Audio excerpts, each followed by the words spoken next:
in Memphis has issued a severe thunderstorm warning for Weakley County in West Tennessee, northeastern Dyer County in West Tennessee, northern Gibson County in West Tennessee, Obion County in West Tennessee, southeastern Lake County in West Tennessee, until 8:30 a.m.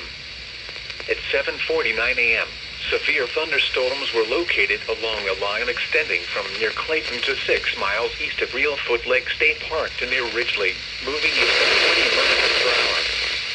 Expected hazards include 60 miles per hour wind gusts and quarter-size hail.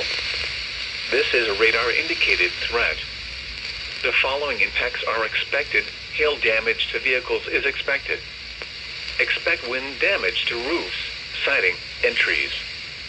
Locations impacted include Martin, Union City, McKenzie, Fulton, Newbern, Dresden, South Fulton, Dyer, Newfoundland, Gleason, Troy, Kenton, Rutherford, Obion, Bradford, Sharon, Latham, Clayton, and Cloverdale.